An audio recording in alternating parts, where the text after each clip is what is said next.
अगर डॉक्टर मलिक की बात में आपको जोड़ना चाहें तो बिल्कुल वो जोड़ें, लेकिन इसके अलावा मैं आपसे ये जानना चाहूँगी, ये जो रेड जोन, ऑरेंज जोन और ग्रीन जोन, इस एक मॉडल की बात हो रही है, एक इस प्लान पर काम करने की बात हो रही है।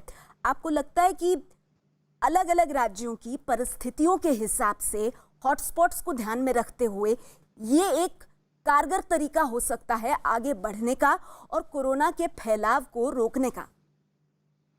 नहीं, इसमें कोई दो मत नहीं है कि ये एक साइंटिफिक टेम्परामेंट के साथ चॉक आउट किया हुआ प्लान है। ज़ोन्स में डिवाइड करना, हॉटस्पॉट्स को पिकअप करना, उनको कंटेनमेंट में रखना लोगों को, ये बहुत ही साइंटिफिक टेम्परामेंट के साथ किया हुआ काम है। मगर हाँ, मैं डॉक्टर मल्लिक ने जो कहा और आपने जो 3T के विषय में कहा, ट्रेसिंग, टेस्टिंग एंड ट्रीटमेंट, उसके विषय में आंकड़े देना चाहता हूँ, क्योंकि मैं सरकार के पार्टी के प्रवक्ता के नाते बैठा हूँ, तो देश को आश्वस्त करना कि किसी भी विषय को लेके घबराना नहीं है। हमारे पास सब कुछ है। टेस्टिंग के लिए भी और ट्रीटमेंट के लिए भी वो आंकड़े में प्रस्तुत करता हूं ताकि लोग आश्वस्त रहें। टेस्टिंग देखिए, जनवरी के माह में अंत में जब ये टेस्टिंग का प्रक्रिया आरंभ हुआ तो एक टेस्टिंग केंद्र था, एक लेबोरेटरी थी, एक लेबोरेटरी से बढ़ता चला गया और आज के डेट में 228 लेबोरेटरीज हैं और अप्रैल के अंत तक 300 लेबोरेटरी टेस्टिंग के लिए रेडी हो जाएंगे। नंबर एक, आज के डेट में 2 लाख टेस्टिंग हो चुकी हैं।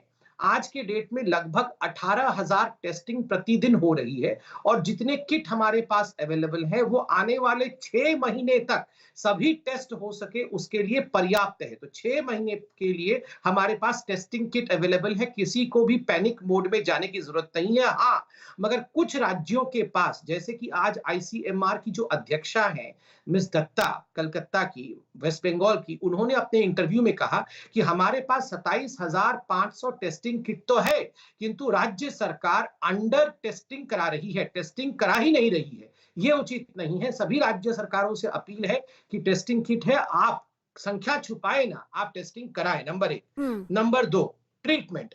ट्रीटमेंट के लिए कुछ आंकड़े में देता हूं। आज के डेट में पूरे भारतवर्ष में 586 कोविड डेडिकेटेड हॉस्पिटल्स हैं।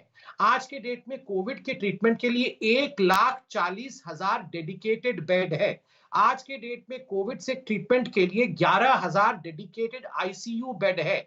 आज के डेट में कोविड से ट्रीटमेंट के लिए लगभग 16,000 डेडिकेटेड वेंटिलेटर है।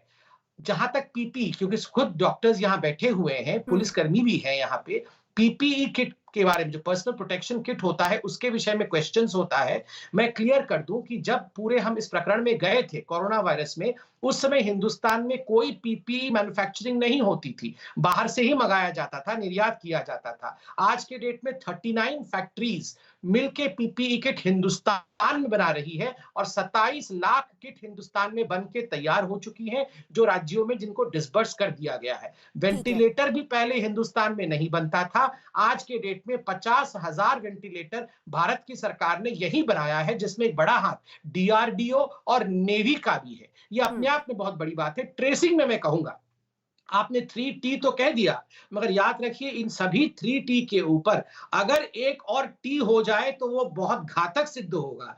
याद है तब्लीगी, अगर तब्लीगी जैसा अपरिपक्वता, तब्लीगी जैसे एक षड्यंत्रकारी नीति, मतलब कोई भी व्यक्ति या कोई भी संगठन या कोई भी संस्था दिखाती है, तो सारा टी धरा का धरा रह जाएगा। इसलिए परिपक्वता के साथ इन तीनों टी